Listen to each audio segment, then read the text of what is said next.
In the first part of the lecture on this section, we went over adding and subtracting things that had like denominators. But what if you don't have a common denominator?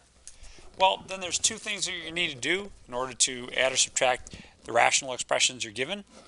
One is to first of all find what that common denominator is. And that's what we're going to work on next. There's three steps here. You're going to first factor the denominators, then list each factor, and then multiply together the highest power of each factor. Now this last one's going to need a little explaining, but let's go through it with problem number 44. You can pause the video and write this down if you'd like to. 12 can be factored into 2 times 6, and 6 is factored into 2 times 3, so I get 2 squared times 3. Likewise, 18 is 2 times 9, which is 2 times 3 times 3, or 2 times 3 squared. I'm going to show you two different ways to find the LCD for this one. So the first thing I needed to do was factor each of my denominators. I've done that. So I've got factors, or the denominators factor as 12m to the fourth is 2 squared times 3 times m to the fourth. And likewise, 18m is 2 times 3 squared times m. So that's the first step. Yay. The second step, and this one's a little bit hard to always follow through on. It's not a hard step, but it's hard to follow through on. List each factor. Just list them. There's a 2, there's a 3, and there's an m. And that's it. That's all you do at this step. Then you go back and multiply together the highest power of each factor. So let's take a look at our factorizations. There's a 2 to the second power, and even though it's not written, it's understood to be 2 to the first power here. But the highest power is 2 to the second, so 2 to the second. Likewise over here, the highest power of 3 is 3 to the second. And last but not least, the highest power of m is m to the fourth. 2 squared is 4, 3 squared is 9, 9 times 4 is 36.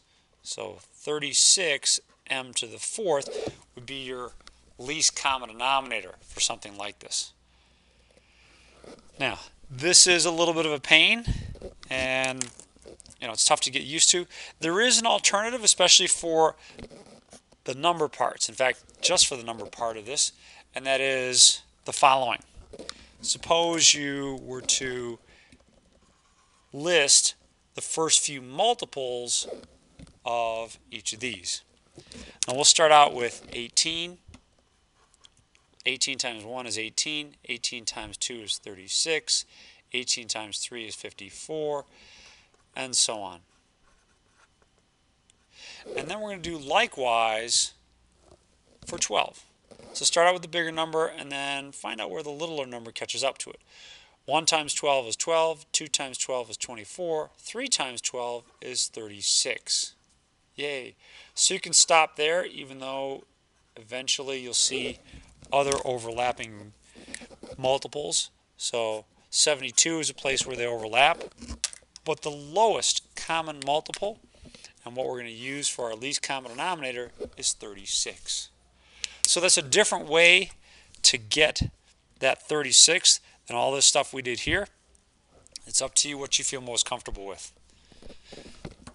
The m's, or the variable part, is still going to be the same. You're going to pick the highest one that either of them has. Please don't add them. Adding them would be would give you, 1 and 4 gives you 5. So the LCD, I should say, is not 36m to the fifth, it's 36m to the fourth. Okay, let's try another one. So move on down to problem 46 here. The nice thing is that this is already factored for us. So first step is done. Second step, if you were to list the factors, there would be a 2, a C, and a D. third step, we want to look at the highest power of each of these factors. So, highest power of 2, well, it's just 2. Now see if you can answer this for yourself before I do. What's the highest power of C? That's right, 3. So C cubed here, and then D to what power? D cubed. And that's it. That's your lowest common denominator.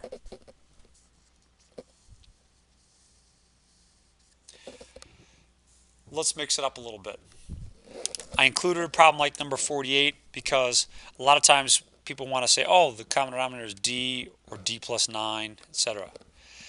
The thing about problem 48 is that this binomial is considered one term, one whole term. So yes, it's already factored, this and this. If you list all the different factors, well, there's a D plus 9 and D. These are different factors. They're not the same. Multiplying together the highest power of each factor, well, it's just D plus 9 to the first power and D to the first power. Or you could write that in a different order, D times D plus 9. But your LCD is just the product of both of those. And the big thing to notice here is that this has to be treated as one whole term. You can't say that the LCD is D plus 9. And that's it. This is a little bit more like some of the stuff we'll be doing in section 7.4. Like a lot of these things, we're going to start out by factoring them because they're not already factored. This term here in the denominator is pretty much already factored. There's not really anything we can do there. But this one, hopefully you recognize as the difference of squares. So I'll start by factoring that one. Y minus 2 times y plus 2. And then my other term here is y plus 2. The second thing is to list all the different factors. So all the different things you see in these denominators. So there's a y minus 2 and a y plus 2. I don't have to list it twice. It's enough just to list it once. Finally, the LCD is going to be the product of these things to the highest power. Well, the highest power of a y minus 2 term is to the first power. And the highest power of a y plus 2 term is again to the first power. You don't need to write those ones as exponents. In fact, I'd probably prefer not to see them. Y minus 2 times y plus 2. Nor do you have to FOIL it out. You don't have to write it as y squared minus 4. Just leave it like this. Leave it in its factored form. That's quite fine for what we're going to need later.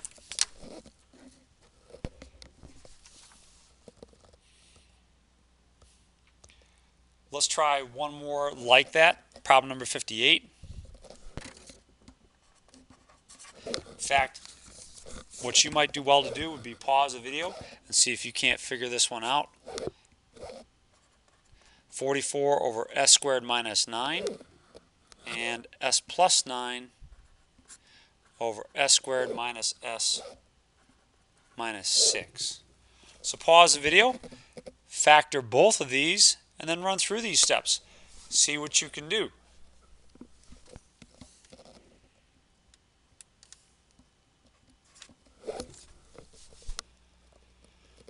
Okay, hopefully you recognize this one down here. That's the difference of squares, so s minus 3 times s plus 3.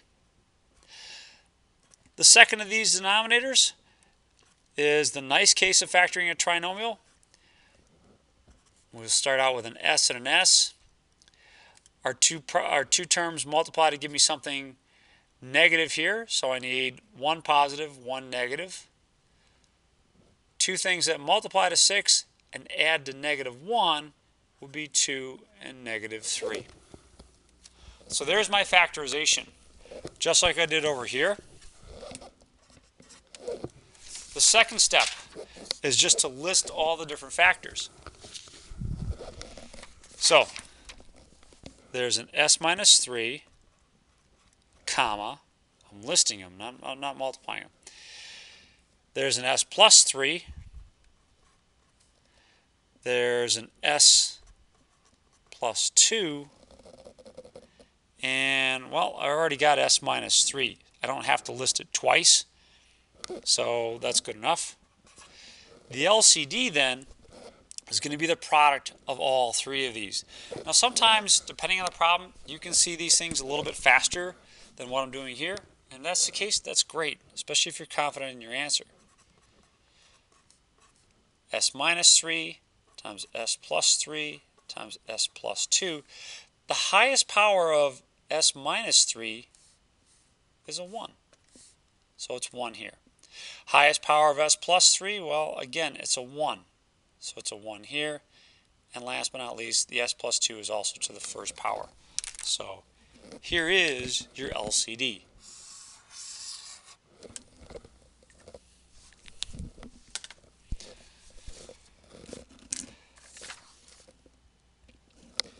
Let's continue. We're going to change things up a little bit now. Instead of starting with a couple fractions and finding the LCD, we're going to assume that we want to convert from something to the LCD. So let's see here. An example of a problem like that would be problem number 66. So let's take a peek at that. Now the book writes it a little bit different than I do. I think the book is a little bit confusing in this. They write it like this: 7 over 6x, and then colon 30x squared. The way I would write it is 7 over 6x equals something over 30x squared. Basically what they want you to do is find something that I can put in the numerator so that these two things are equivalent fractions. Now, just a little side note, I wrote an x here as opposed to a c. That's not really going to change the spirit of the problem. Let's go back here. 7 over 6x is something over 30x squared. The idea for us is when we're doing these things, we're going to multiply by 1. Multiplying by 1 is not going to change the value of something, but it is going to help us change the way it looks. And the form of 1 I'm going to take is going to depend on what I have over here. Now if you look, what would I need to multiply 6 by to get 30? That's right, a 5. So a 5 here and a 5 here. I also need one more x, so I'll multiply by x over x. Now, effectively, in multiplying by this, I'm really multiplying by 1. So it's not changing the value of the fraction. It is going to change the way it looks if I don't do the cancellation here, and I won't. 5 times 7 is 35, so I get 35x. In lowest terms, that would give me what I have to start with. But to reiterate, the idea here is to multiply by 1. Any questions? Looking good on that one? Okay, let's try number 68 then. So for 68, we've got 5y over y minus 2. And we want to have a denominator of y minus 2 squared. So let's write it like this. You know, instead of the way the book does it, let me write it the way that I would on an exam. Well, the nice thing about this is that these are both already factored. So I can kind of compare them pretty easily. 5y over y minus 2 is something over y minus 2 squared. Hopefully you see what's missing right away. I need another y minus 2 term in the denominator. So if I multiply by that binomial, y minus 2 over y minus 2, y minus 2 times y minus 2 gives me my squared term. Good. In the numerator, you know, it's up to you if you FOIL it out or not foil it out, but distribute it. I get 5y squared minus 10y in the numerator. Or you could leave it factored, doesn't matter. I'd be happy to see it FOILed out like that. I keep on saying FOILed out. Okay.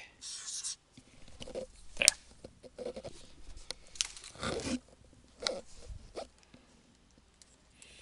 We're doing all right so far?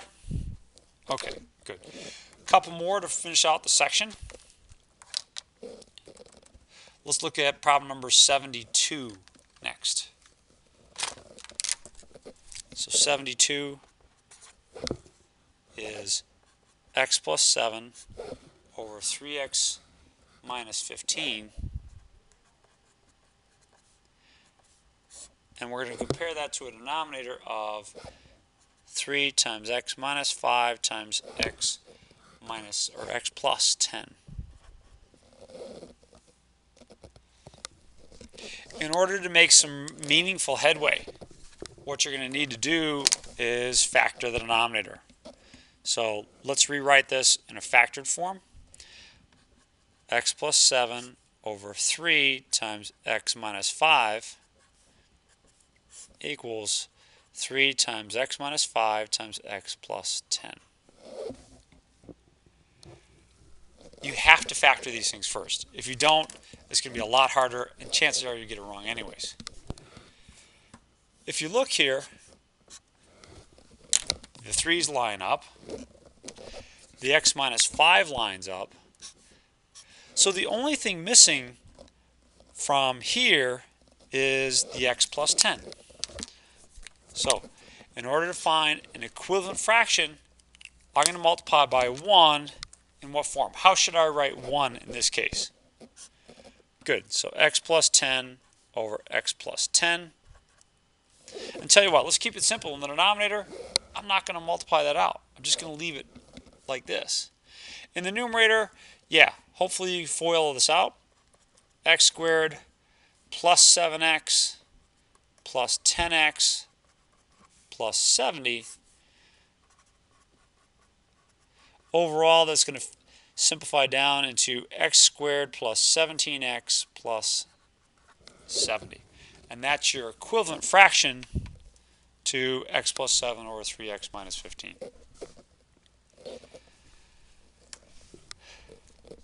Yay. Okay, let's finish this section off with one, maybe two more, just to kind of review where we've been. Problem number 80. B over b squared minus 4 minus 2 over b squared minus 4. Well, the nice thing here is that we've already got common denominators, so that's b minus 2 over b squared minus 4. Hopefully you don't get really complacent. Hopefully what you say is, oh, well, let's see if there's any more cancellation. Now, you can't cancel the 2 into the 4 or the b into the b. Just can't. That's one whole term. You can't cancel into that yellow parentheses. Likewise, you can't cancel into, let's use green down here. Can't cancel into the green parentheses there either. So what can you do? Well, you can factor this. This is b minus 2 over b minus 2 times b plus 2.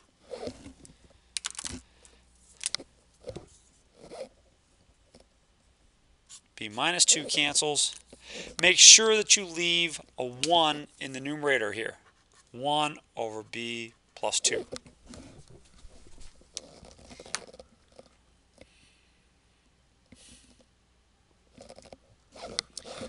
One last one by popular demand. And let's choose problem number 88.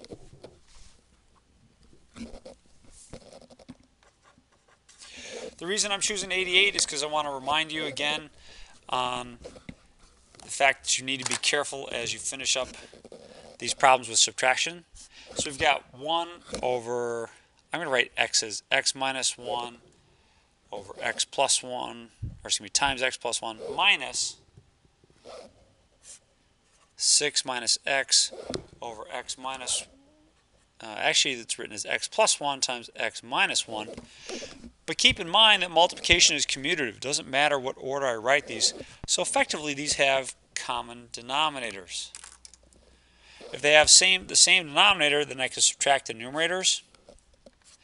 Let me put parentheses around this. Now how come I didn't do that up here? Well, there really wasn't much to distribute. It was just minus 2. But here that negative has to distribute itself to both of these terms. And I'll write it out in detail. That's going to be 1 minus 6 minus x. And let's just write it this order. X minus 1 times x plus 1. But that negative sign distributes, so it's 1 minus 6 plus x over x minus 1 times x plus 1 minus 5 plus x over x minus 1 times x plus 1. Yay. And that's it. For homework in this section, take a look at problems 13 through 37 and 41 through 91. If you're just watching this video as part of the flipped class we're doing, you don't have to do the homework here yet. We'll do that in class.